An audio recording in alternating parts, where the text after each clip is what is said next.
News.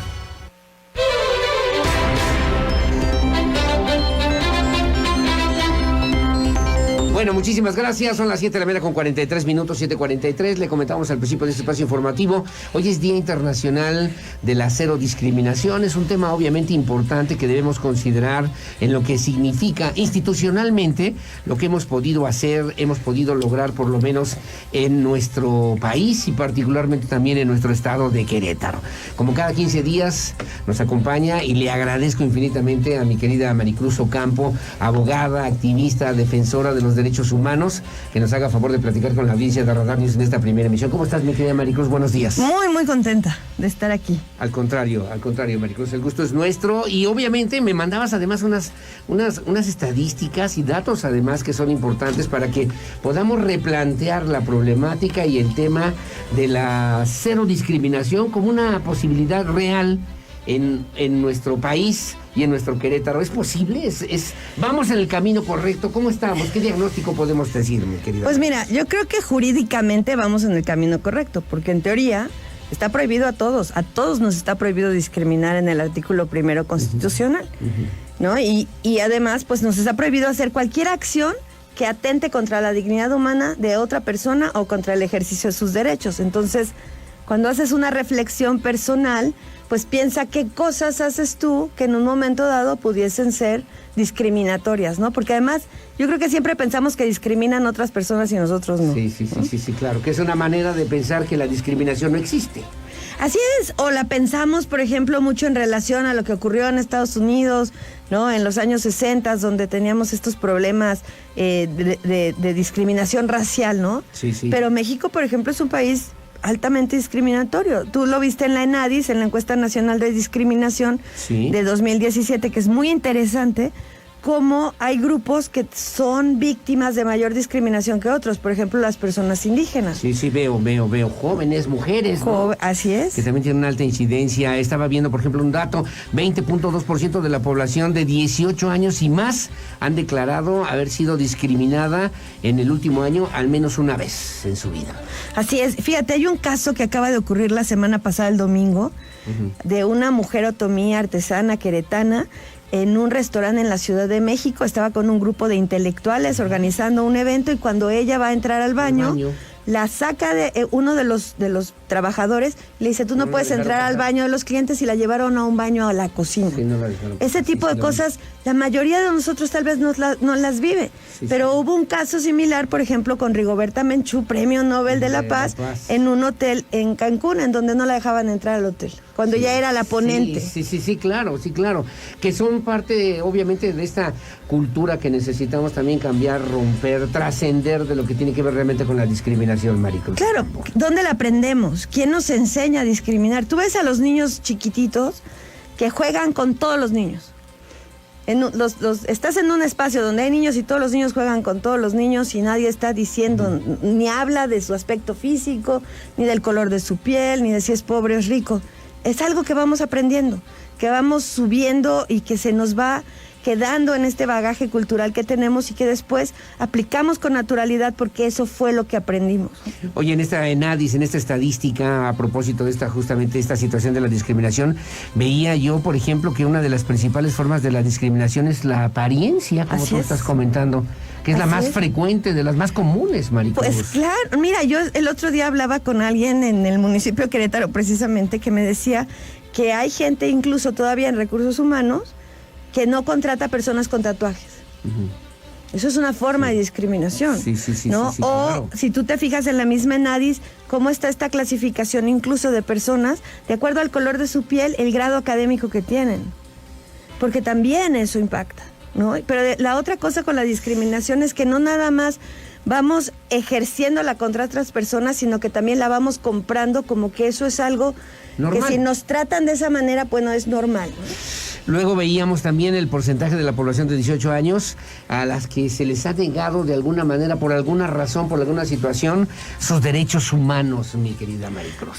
Mira, otra vez, la discriminación es la principal causa de violación de derechos humanos, la principal. Y cuando tú sumas discriminación con corrupción, pues entonces tenemos unos niveles de violación de derechos humanos altísimos. Nuestro país es un país donde los derechos humanos se violan de manera constante y donde la discriminación juega un papel importantísimo.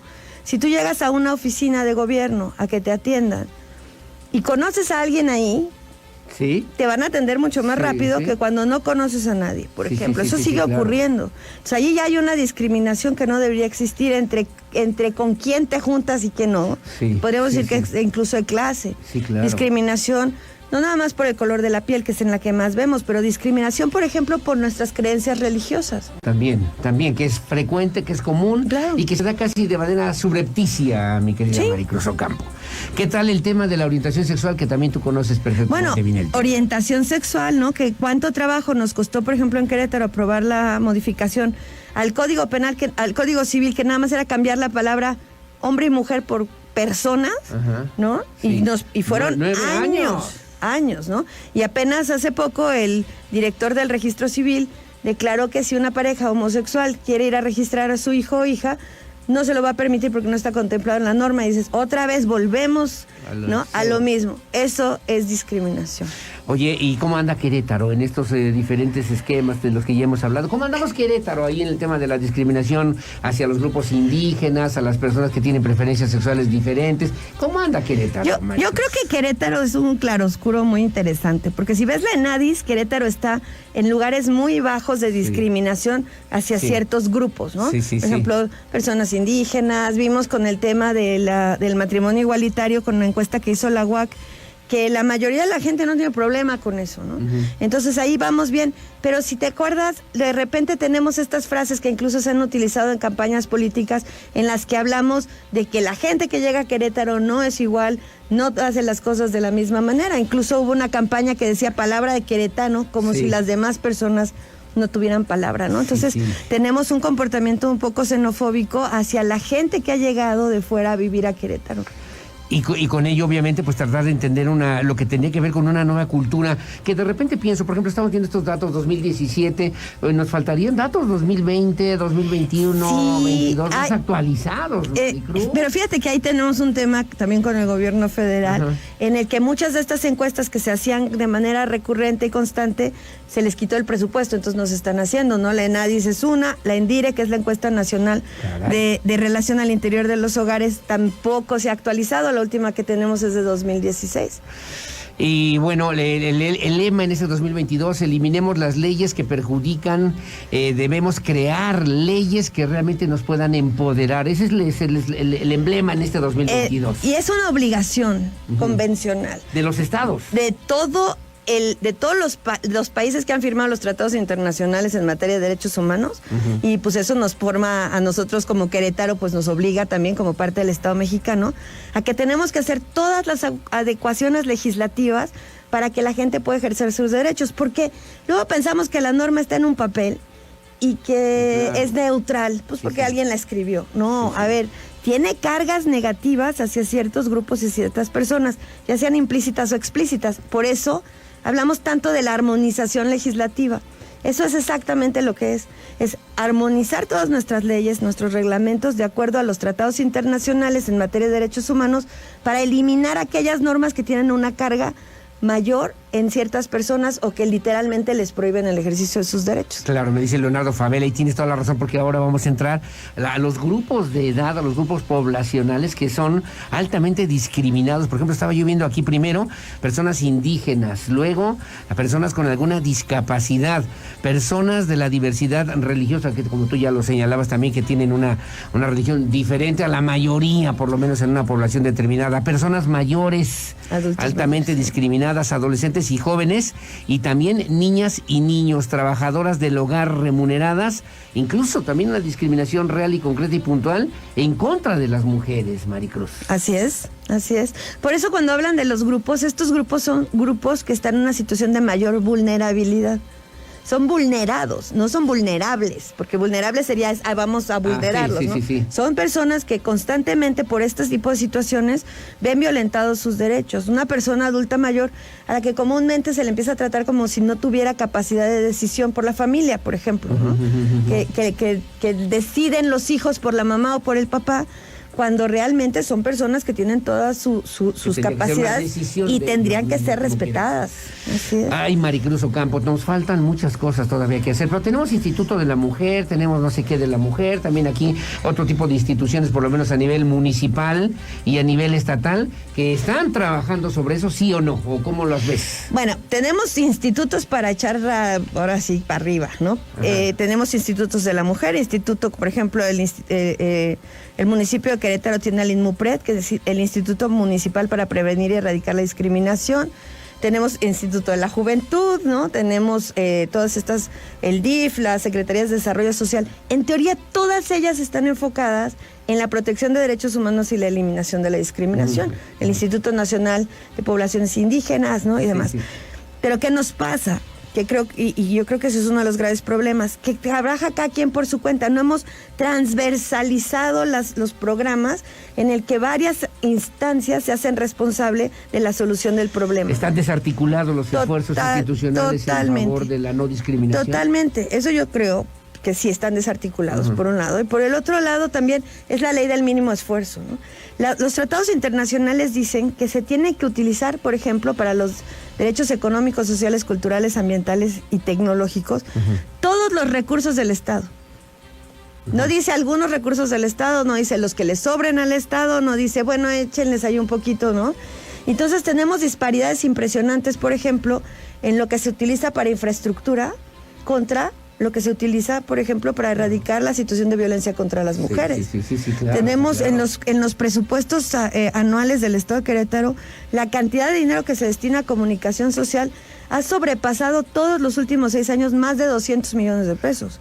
Sin embargo, el Instituto de las Mujeres de Querétaro nunca ha tenido más de 30 millones de pesos de presupuesto. Entonces, ahí te das reorientarse, por lo menos. Pues yo creo que dinero hay, nada más hay que reacomodarlo. Esos criterios. Me dice, oye, también hablar de la discriminación para personas de la tercera edad, sí, claro, en temas laborales. Por supuesto. Es tremendo lo que está ocurriendo cuando consideramos que un trabajo digno para una persona de la tercera edad es empacar comida en un súper. Sí, es cierto. ¿No? Estamos desperdiciando capacidad, estamos desperdiciando experiencia, estamos desperdiciando conocimientos. Y además lo más tremendo de todo es que no nada más es un tema con las personas de la tercera edad, que ya las que consideramos, ¿no? Que tú y yo ya estamos ahí más para allá que para acá. Pero que a la una... Yo más que tú. Pero una mujer de 40 años a la que le dicen ya no te podemos contratar. Tienes 40 años. Y que se están aprovechando también empresarios, ¿no? De esa condición, claro, de esa necesidad, de esa situación que tienen las personas mayores. Por supuesto, ¿no? Pero además, fíjate, personas de la tercera edad que además no reciben atención de salud, que es la que deberían de tener, o que no reciben, por ejemplo, educación. El derecho a la educación no se termina nunca. Tú puedes seguir capacitándote, puedes seguirte preparando el resto de tu vida, ¿no? Pero pareciera que, bueno, ya cumpliste cierta edad, entonces a ti ya no te toca. No hay trabajo, no hay salud, no hay educación, me dice, son parte de la realidad que viven muchas personas mayores, personas de la tercera edad, por lo menos como una forma distinta o diferente o la misma forma de discriminación en nuestro mundo contemporáneo. Mi querida María. Si comprendemos que los derechos humanos son derechos de todas las personas, pero que la principal causa de que las personas no accedamos a los derechos humanos es la discriminación, entonces pues ese es donde deberíamos de trabajar, por supuesto. Oye, que si la movilidad no puede ser un derecho humano y que la movilidad también genera esquemas de discriminación. Claro. Tenemos diferentes tipos de derechos y el tema de movilidad es un derecho humano, por supuesto. Tú tienes derecho a llegar a tu trabajo, tienes derecho a llegar a la escuela en condiciones dignas. Tú y yo siempre hablamos del tráfico, siempre tenemos que ver algo con el tráfico, pero ahora, por ejemplo, con este regreso a clases, yo creo que no se ha tomado, tuvieron 2 años para prepararse, para tomar acciones con respecto al transporte público, por ejemplo, mientras se estaba utilizando menos, y otra vez vamos a regresar al mismo problema que teníamos hace 2 años. ¿No? Y que decía hace ratito el Instituto Queretano del Transporte, son 50,000 personas que se van a incorporar al esquema de transporte público. Agrégale a como estamos ahorita. Pero, y fíjate, vamos a un tema de discriminación. Voy a hablar de las mujeres, en este caso, cuando no se aplica la perspectiva de género, por ejemplo, en el tema de transporte público. Cuando hay descuentos, por ejemplo, que se lo dan a estudiantes, se lo dan a personas adultas mayores y demás, no se contempla a las mujeres, que muchas veces son las que acompañan niños a la escuela, entonces es los niños que van a la escuela más el pasaje de la mamá. Y luego ella acompaña personas adultas mayores al súper, al médico y demás. Y además también se hace cargo de las personas con discapacidad. Entonces, esa mujer tiene que pagar varias veces su pasaje para hacer un trabajo de cuidado que no se está contemplando. Y que no tiene ninguna remuneración. Y sin remuneración. Entonces, ahí vemos este tipo de cosas. Maricruz, me encanta cómo comentas este tipo de situaciones. Nos quedan 2 minutos y no quiero desaprovechar esta oportunidad porque sí te lo quiero plantear. Viene el mentado 8 de marzo. Viene 8 de marzo, obviamente el represente significa un momento y un espacio para que las mujeres, no sé si ya les dieron permiso, no sé si ya tienen la autorización de las autoridades correspondientes para poder manifestarse libremente este próximo 8 de marzo y 9 de marzo, que también es una convocatoria importante. Pues mira, yo creo que el 8 de marzo es tal vez el día más emblemático del calendario de las mujeres del mundo, de las mujeres que trabajamos en pro de los derechos humanos, de las mujeres y de todas las personas, pero en este caso de las mujeres. La libre manifestación es uno de los derechos más protegidos por todos los tratados internacionales. Incluso se contempla la posibilidad de que pase lo que ha pasado, ¿no? Que pueden ser estas expresiones de iconoclasia, ¿no? Donde a lo mejor se pinta un edificio y demás. Eso está contemplado ahí. Sí. A lo mejor no nos gusta, pero entonces vamos del otro lado. ¿Por qué las jóvenes siguen manifestándose de esa manera? ¿Dónde están los resultados de las entrevistas que se han tenido con ellas? ¿Dónde están los resultados de las carpetas de investigación a las que se les ha dado el cauce y el trámite correcto? ¿Dónde están, por ejemplo, las leyes que se han reformado? En la legislación 59 se quedaron en el cajón 79 leyes relacionadas con derechos humanos, muchas de ellas con las mujeres. Entonces, cuando entendemos lo que está pasando, la Ciudad de México nada más el mes pasado asesinaron a 8 mujeres. Sí. Querétaro es el primer lugar nacional en lesiones dolosas contra mujeres por cada 100,000 habitantes. Esto quiere decir lesiones causadas con intención que duran más de 15 días en sanar. Entonces, yo creo que para que cambie la forma en la que las jóvenes y las mujeres en general nos manifestamos, pues también tenemos que ver el trabajo que se está haciendo por parte del gobierno del Estado, que hasta ahorita, en mi opinión personal, es bastante limitado, si no por decir nulo. Bueno, Maricruz Ocampo, como siempre, un gusto que nos hayas hecho favor de acompañarnos a platicar con la audiencia de Radar News en esta primera emisión. Te hacía la pregunta, ¿cómo debería ser la marcha del próximo 8 de marzo? Pues depende a quién le preguntes. Si me preguntas a mí, yo te voy a decir una cosa, pregúntale a la secretaria de gobierno a ver qué te dice. ¿Qué sería lo más importante que tenía que dejar claro las mujeres este próximo 8 de marzo? Yo creo que lo más importante es que aquí estamos y no nos vamos, que esos derechos son derechos, no favores, y que vamos a hacer todo lo que sea necesario para que se nos reconozca. Maricruz Ocampo, ¿cómo te seguimos? ¿En dónde te leemos, además en el periódico El Universal? En Maricruz Ocampo Guerrero en Facebook y en @mcruzocampo en Twitter. Como siempre, muchas gracias. A ustedes. Mi respeto y mi admiración, siempre. Maricruz Ocampo, gracias. Abogada, activista, en fin, una mujer inteligente con una gran capacidad, sobre todo para poner las cosas y decir las cosas como son. Muy amable, gracias. Son las 8 de la mañana con 1 minuto. Hacemos una pausa. De regreso voy a platicar con el doctor Cristian Reyes Méndez, el rector de la Universidad Politécnica de Santa Rosa Jáuregui, a propósito de las convocatorias para la ingeniería en robótica computacional, ingeniería en animación y también en la licenciatura en efectos visuales, además de terapia física en la Universidad Politécnica de Santa Rosa Jáuregui. Son las 8 de la mañana con 1 minuto. Hacemos una pausa, regresamos enseguida con más opinión, siempre la más importante. Gracias, Maricruz. Buenos días. Buenos días.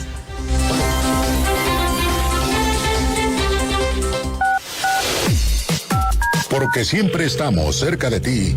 Síguenos en nuestras redes sociales. En Facebook, Radar News Querétaro. En Instagram, @Radar News 1075 FM.